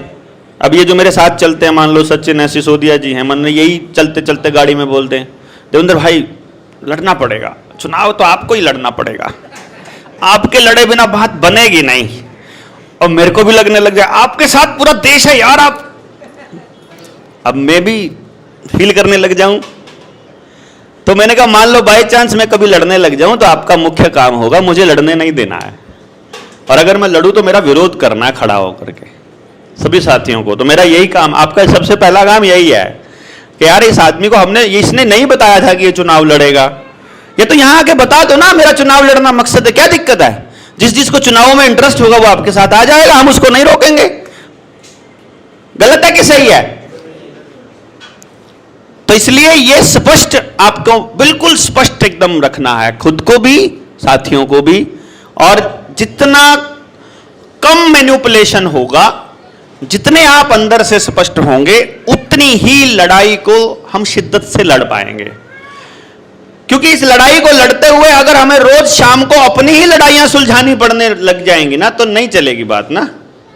मान लो संगठन के बीच में इतना पंगा हो रखा है कि सिरदर्द हमारे वाले ज्यादा कर रहे हैं, यार सामने वाले तब लड़ेंगे, पहले इनको निपटाएं, कैसे करें। वो ली फिर तो क्रांतियां। तो जिसके साथ डिस्प्यूट हो जाए 1 मिनट में हाथ जोड़ लो भैया, नहीं चुने की बात। ये तुम दुश्मन हो ही नहीं हमारे, तुमको नहीं आ रही ना बात समझ में, तो छोड़ दो ना यार हमको हमारे हाल पर। हम जो करना चाहें हम कर लेंगे, तुम जो करना चाहो तुम कर लो। जबरदस्ती क्यों करते हो कि तुम्हारे हिसाब से बोलना पड़ेगा, तुम्हारे हिसाब से करना पड़ेगा। ना हम तुमको कहते हमारे हिसाब से करो, ना हम तुम्हारे हिसाब से करने वाले, सीधी सी बात है। हम तो उनकी खोज में हैं जो वैसे ही करना चाहते हैं जैसे हम करना चाहते हैं। आप किसी और एंगल से करना चाहते हो तो आपका स्वागत है यहां आने के लिए भी, और बाहर दरवाजा भी है, हमें नहीं दिक्कत है भैया दोनों में से किसी में। तो आप ज्वाइनिंग के लिए भी 24 घंटे, मतलब दिन में 3 बार ज्वाइन करो, 3 बार मोर्चा छोड़ो, कोई टेंशन नहीं, ठीक है ना। क्योंकि हम है ही नहीं कुछ भी।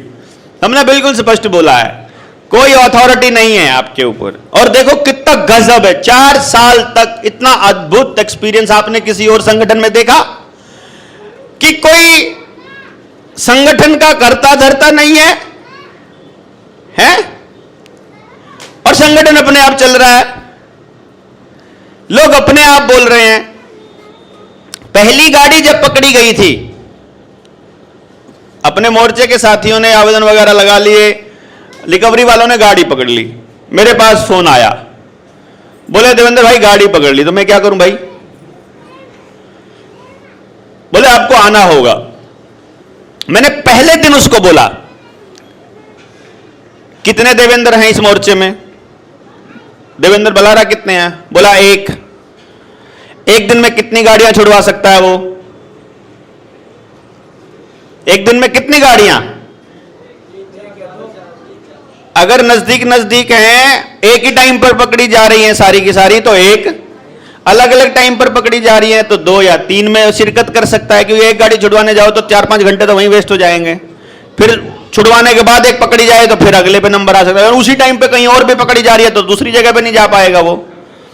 एक देवेंद्र एक टाइम पर एक जगह पर हो सकता है। तुम्हारी गाड़ी छुड़वाने का ठेका ले लिया तो संगठन को कौन संभालेगा? ट्रेनिंग्स कौन करेगा? और तुम्हारी एक की छुड़वा दी तो दूसरे की अगर नहीं छुड़वा पाया तो वो गालियां देगा।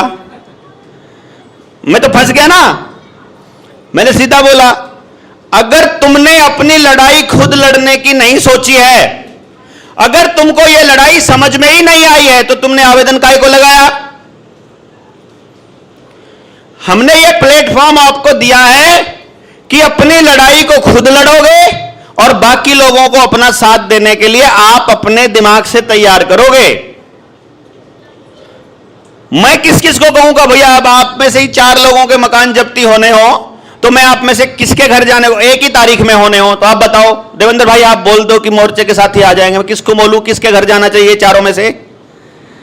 मेरी तरफ से तो जो 4 के 4 चारों भाई हैं ना, मेरे तो चारों मेरे परिवार हैं। मैं तो चाहूंगा मेरे चारों में से किसी का भी घर ना जाए, लेकिन अगर मैं उसमें से एक को भेजूंगा तो 3 के साथ अन्याय, और अगर मैं सबके भेज दूंगा तो एक का भी नहीं बचेगा, क्योंकि सब जगह 5-5 आदमी हिस्से में आएंगे कि नहीं? बच सकता है खाली एक, तो निर्णय कौन सा लेंगे? फंस गए। मतलब क्या हुआ? इसका मतलब यह हुआ कि कम से कम 20 आदमियों की टीम तो हर उस आदमी के पास होनी चाहिए जो इस मोर्चे में यहां तक आ गया, ट्रेनिंग तक आ गया। आपके पास अपने 20 आदमी नहीं है, आप इस मोर्चे से लाभ ले ही नहीं पाएंगे, आप इस मोर्चे को लाभ दे भी नहीं पाएंगे, आप खाली बोझ बन के रहेंगे। समझे ना? 20 आदमी कैसे तैयार करने हैं उसकी मदद हमारी ले सकते हो आप, वो हम आपको दे रहे हैं ना। यहां बुलाया किस लिए आपको? अपने 20 छांट लो यहां से भाई। ये सारे यार दोस्त मिलाए हैं आपको, पहली बार मिले हैं बहुत सारे दोस्त। अभी जब खाने का समय होगा, बीच में जो गैप होगा, जब यहां से कोई नहीं बोल रहा होगा, तो आप लोगों में से कोई, मतलब आप आपस में एक दूसरे से बात कीजिए, टोली बना के बैठिए। जिनके साथ आए हो उनको बोलो तुम किसी और को ढूंढो, मैं किसी और को ढूंढता हूं, 4 तुम बनाओ मित्र, 4 हम बनाते हैं। हैं? जो आदमी खराब नियत का होगा उसका दम घुट जाएगा यहां, सुबह वो शाम तक नहीं टिक सकता, मैं आपको पहले बता रहा हूं। और जो अच्छी नियत का होगा वो आएगा 2 घंटे के लिए, यहीं पे बैठ के था, हम तो यार दुकान छोड़ो, अब तुम तो यहां पे बैठेंगे, अब नहीं आएंगे, जाने का मन ही नहीं करेगा उसका ऑटोमेटिकली।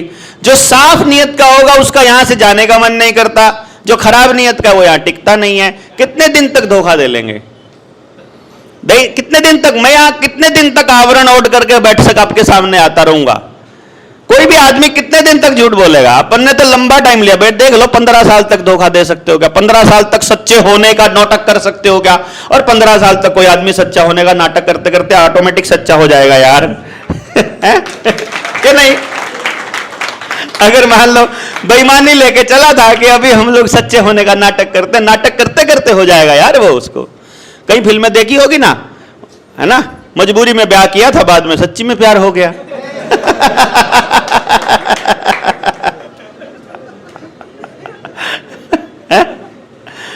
तो इसलिए हमारा तो मकसद ही ये है ना, जो बिल्कुल स्पष्ट है, कोई फालतू इधर उधर की बात करनी नहीं है कि अपना मकसद आपको हल कर, आपके जीवन का उद्देश्य जो आपको लगता है परमात्मा की प्रेरणा से आपको मिला है, वो पूरा कीजिए इस मोर्चे के मदद से।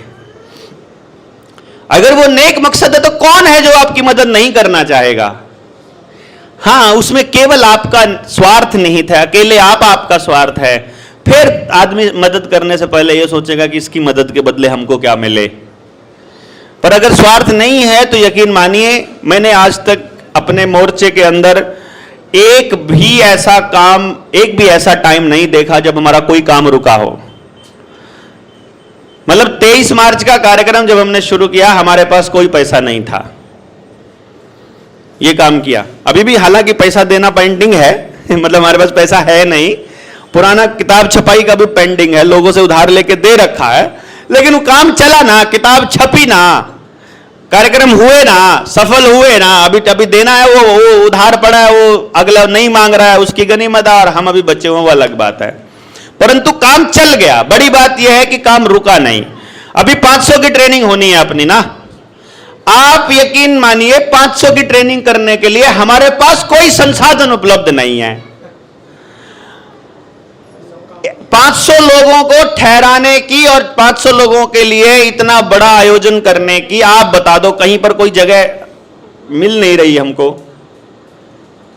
हर हमारी कंडीशन यह है कि प्राकृतिक वातावरण में होनी चाहिए, शहर में भी नहीं होनी चाहिए, ठीक।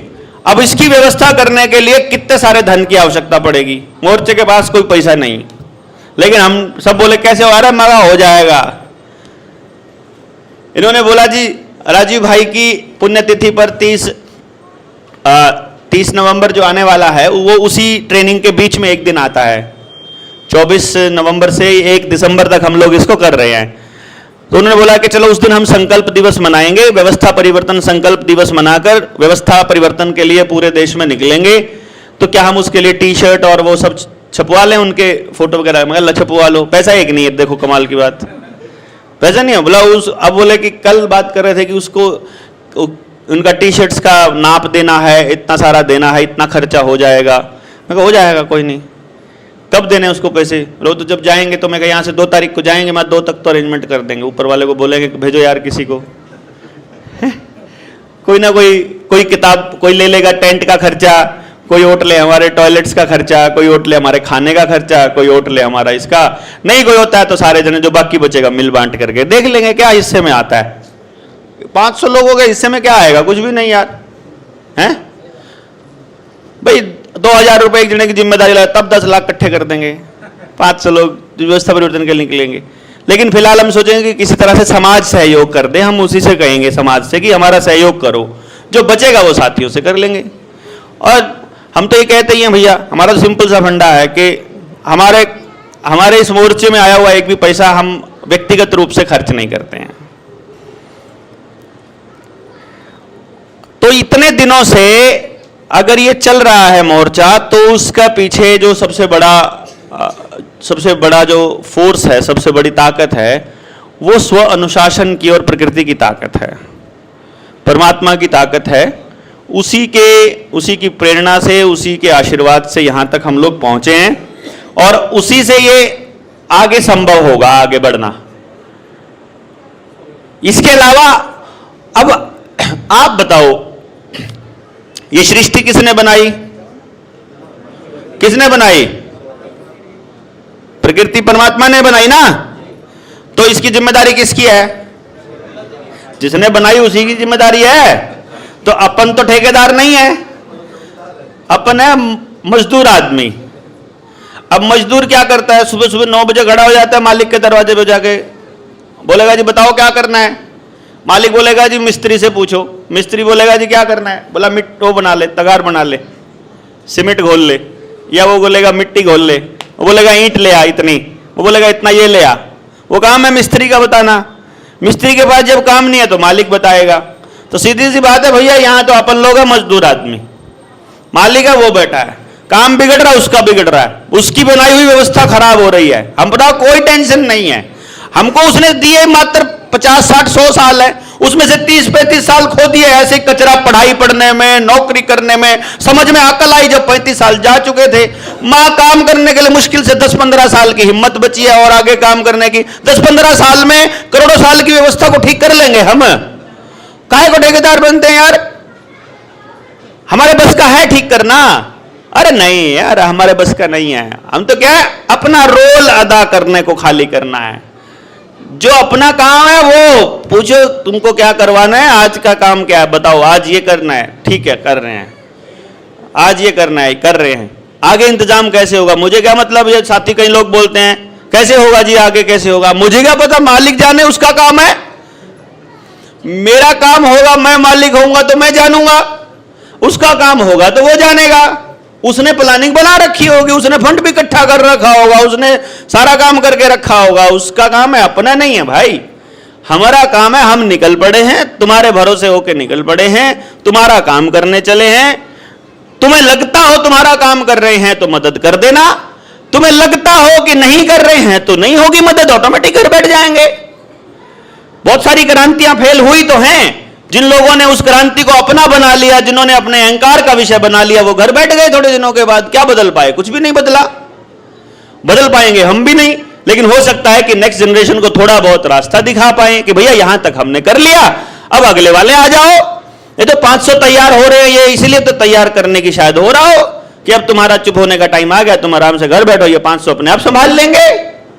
फिर 500 अगर कर दिया, अगर एक आदमी ने निकलने के बाद 500 तक का आंकड़ा पार कर लिया, ये 500 और 500 तैयार कर देंगे तो कितना आंकड़ा बनता है?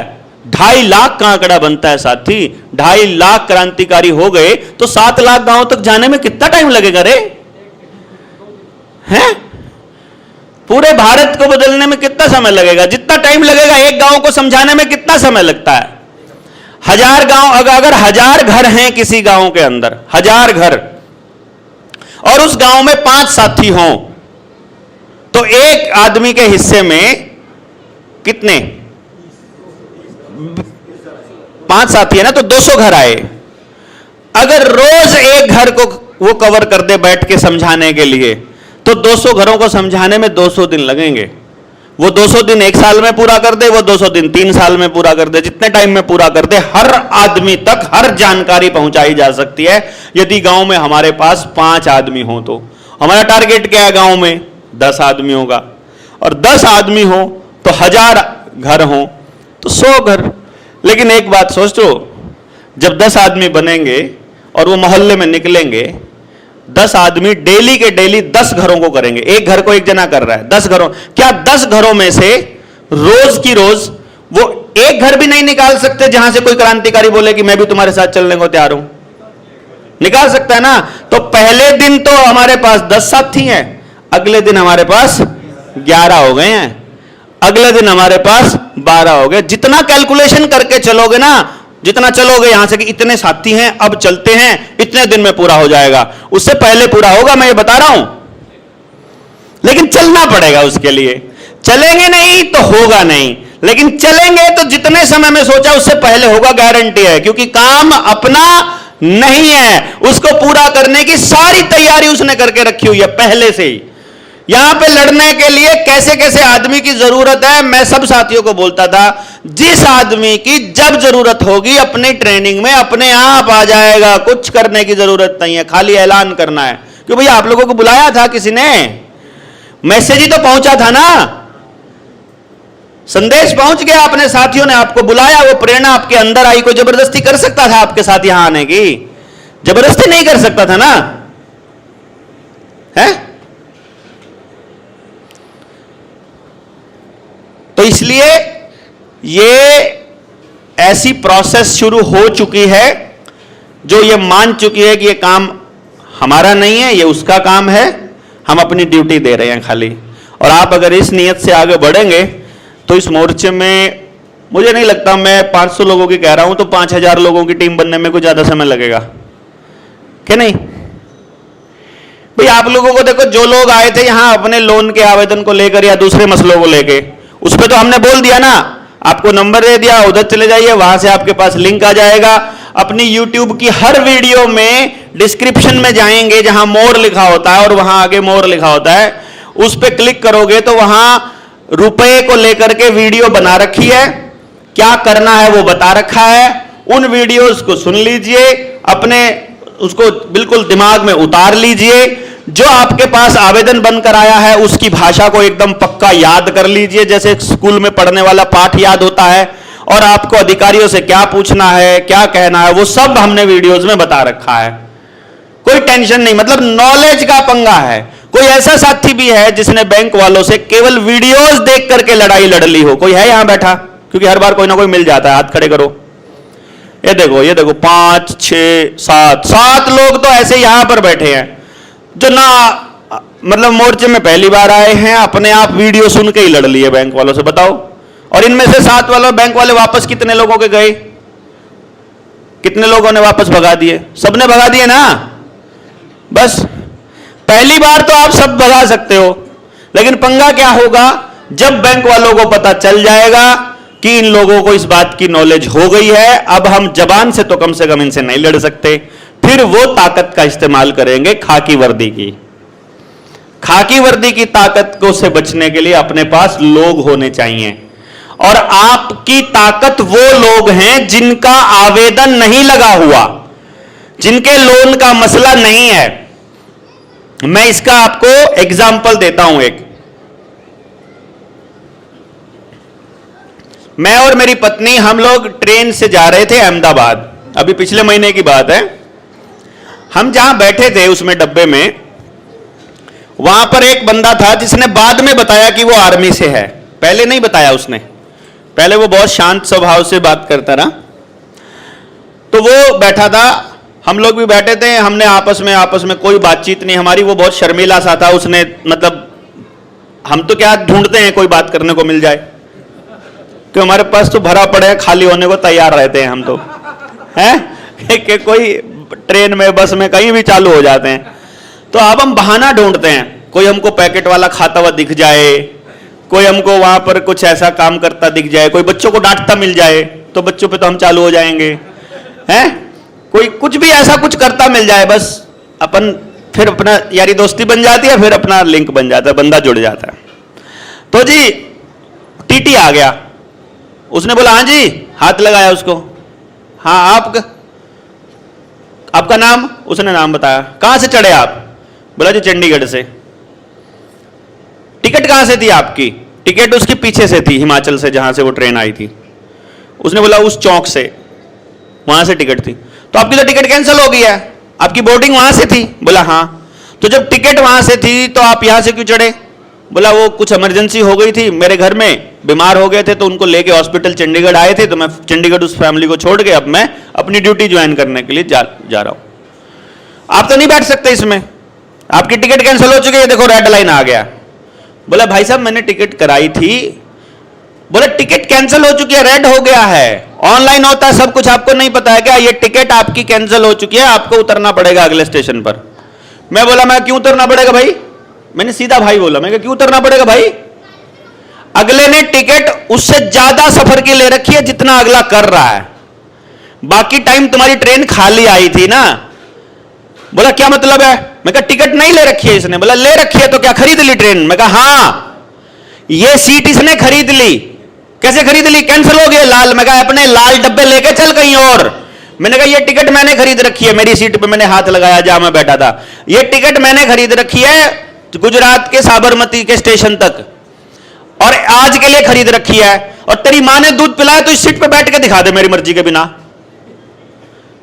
पैसे देकर ट्रेन नहीं खरीदी, लेकिन ये सीट खरीदी आज के लिए, या आज का रेंट मेरा, ये सीट आज के दिन मेरी है। इस सीट पर मेरी मर्जी के बिना कोई दूसरा आदमी नहीं बैठ सकता। तू बैठ सकता है तो बता। नहीं आप तो आए हो ना, मैं आया नहीं। ये अगला बंदा अगर 2-3 स्टेशन नहीं आ पाया है, बता रहा है मजबूरी में, तो तुम लाल कर दोगे और तुम्हें अपना धंधा चलाना है, तुम 1000 रुपए में किसी और को बेचोगे। तुम इसको उठा के देखो, किसी और को बिठा के देखो, साले की नाक मैं तोड़ूंगा हरामजादे की। तुम बिठा के देख, तू अगले स्टेशन पे देखता हूं तेरे को। मगर तू बुला किसको बुलाता है? मैं बुलाता हूं, यहां ट्रेन में मेरे 200 आदमी बैठे हैं पीछे आगे, मैं बताता हूं तुझे। ठीक है। अब मैंने जब उसको बोला तो वो टीटी वहां से साफ छपाचट हो गया, निकला, वापस आया ही नहीं, वापस ट्रेन के अंदर वो डब्बे के आसपास भी। मैंने कहा इसके, हाँ मैंने एक और बोला उसको सच्ची, मैं कहा ये पैसे वापस कर इसको, टिकट अगर इसको उतारना चाहता है। पैसे तो रेलवे, अच्छा पैसे रेलवे देगा, पैसे इसने रेलवे को दे दिए, कैंसिल तुम करोगे? कमाल है यार। ये भी डिस्कशन हुआ था कि भाई यार पैसे रेलवे से मांगो और टिकट का ठेकेदारी तुम पैसे दो, तुम अगर इसको उठा रहे हो तो मैं क्यों दूं? तुम रेलवे को तो रेलवे को बुला, फिर जिसने कैंसिल की उसको बुला, उसको देखते हैं, पहले पैसे लेंगे उसके बाद कैंसिल करेंगे, फिर इसको यहां से उठाएंगे, नहीं तो ये वहां तक जाएगा और इसको तू उठा के दिखा। और जब तू तड़ाक पे आ जाते हैं ना, फिर उनको पता है हरियाणा वाले हैं, तू बोलते ही अगला आदमी वैसे ही डाउन हो जाता है ना। और जब तक बोलते हैं आप सर, तब तक उसको लगता है चौधरी है। और हम तो बिल्कुल जाते हुए मैं तो उसको बोल भी देता, मैं ऐसे ऐसे काले कोट पहने हुए बहुत देखे हमने, और टीटी पहन के रखता ना, मैं कोट पहने हुए बहुत देखे हमने भी, खूब पहने मगर। इसका ये बताने का पर्पस क्या है मेरा, कि बंदे की टिकट थी, अगर वो बहस करता, उस टीटी ने नौटंकी करनी थी या उससे पैसे मांग लेने थे। मेरी टिकट नहीं थी, मेरा पंगा नहीं था, मैंने जैसे ही उसको बोला निकल पड़ा वो। यानी कि आपका जिसका लोन है और जिसका घर नीलाम होने वाला है, अगर उसकी लड़ाई कोई ऐसा व्यक्ति लड़े या उसके आगे कोई ऐसा व्यक्ति खड़ा हो जाए, मान लो आपका घर नीलाम होने के लिए करने के लिए आए हुए और पूरा गांव आपका साथ में आ जाए और गांव सिर्फ एक भाषा बोले, गांव वाले बोले कि भाई देखो तुम जो कह रहे हो वो ठीक है, ये देश कानून से चलता है, इन्होंने कोई डिस्प्यूट खड़ा किया हुआ है, जब तक डिस्प्यूट का निवारण नहीं हो जाएगा तब तक इसका घर नीलाम तुम नहीं कर सकते, जो इसने सवाल पूछे हैं उनका सही सही जवाब इसको संतुष्ट कर दो और इसका घर की नीलामी ले लेना, हम बीच में नहीं अड़ेंगे। अगर तुम इसको संतुष्ट किए बिना इसके घर का कब्जा लेने वाले हो तो आइए गांव वाले तुम्हारी टांगे तोड़ देंगे। गांव जब खड़ा हो जाएगा, क्या फिर भी किसी के साथ कोई कर सकता है ऐसा? शहर में भी अगर पड़ोस खड़ा हो जाए, पड़ोस को क्या करना, आपने अपनी सारी गली को समझा देना है, गली को यह समझा देना है कि जिस दिन भी वहां पर कुछ ऐसा होना लगे, लाठियां लेकर औरतें एक तरफ इधर खड़ी हो जाए, एक तरफ परली साइड गली के, कि तुम निकल के दिखाओ हरामियों, तुम्हारी टांगे हम तोड़ेंगी। मतलब क्या करना है?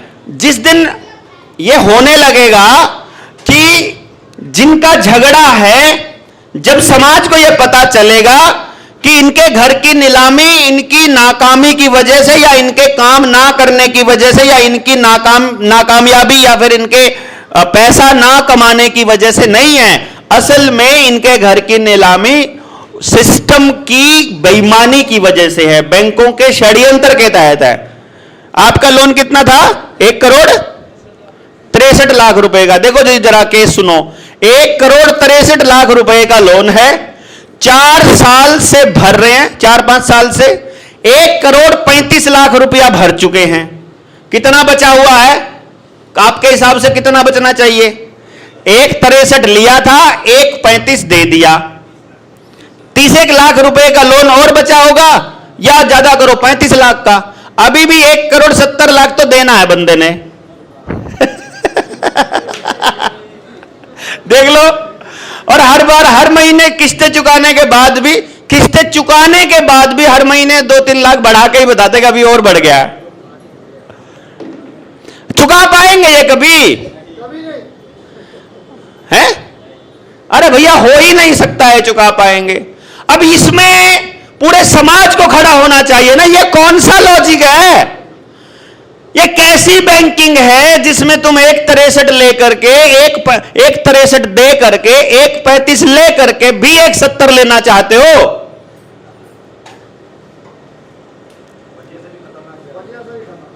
हैं?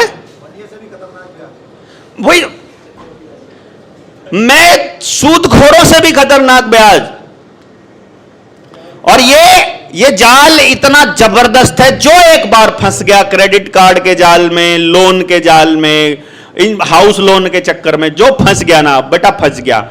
औरतों को पहले तो वहां बड़े बड़े बैनर लगा के औरतों को रुझाएंगे, वो औरतें बोलेंगी हैं जी अपना घर तो होना ही चाहिए, किराए पे कब तक रहेंगे।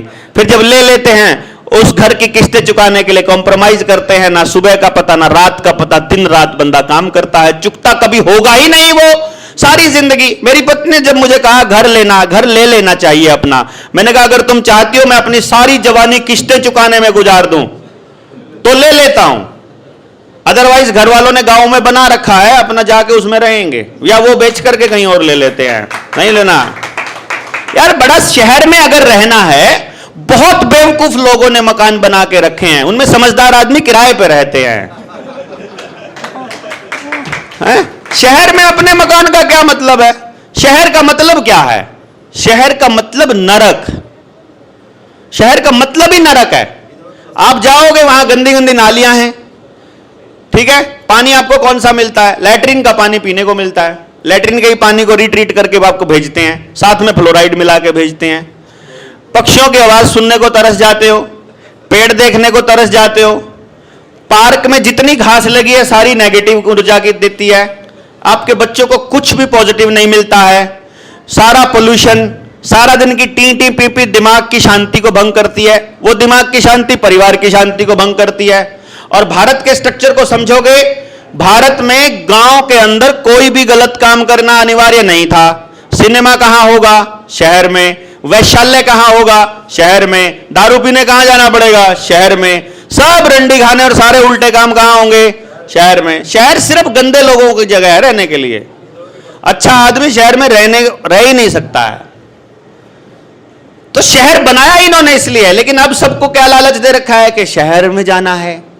स्कूल कहां भेजेंगे? शहर में। अस्पताल कहां देंगे? शहर में। हमको लगता है स्कूल के लिए हमको शहर जाना है। कौन से स्कूल में बच्चा पढ़ रहा है? जिस स्कूल में आपका बच्चा पढ़ रहा है वो सिर्फ कार्टून देखना सिखा रहा है, कार्टून देख के बदतमीजी करना सीख रहा है, बदतमीजी करके सारा दिन उल्टा बोलना सीख रहा है, ना ढंग से खाना आता है, ना बोलना आता है, ना घर का कोई काम करना आता है, ना पढ़ना आता है। मतलब पूरी परिवार का स्ट्रक्चर खराब करने का काम शहर करता है खाली। हमको समझ में नहीं आता, देखो कमाल की बात, हमारी बुद्धि भ्रष्ट हो रखी है। तो हम लोग इसके ऊपर लंबी चर्चा करेंगे कल वाले सेशन में। अभी भोजन का टाइम हो गया क्या? तो अभी हमारा जो क्या नाम अगला जो सेशन होगा, ये एक सेशन था जो मोर्चे से जुड़ने के लिए और दूसरी चीजों के लिए। बाकी आप सब लोग इस पूरी प्रोसेस में जैसे जैसे आगे बढ़ते जाएंगे आपको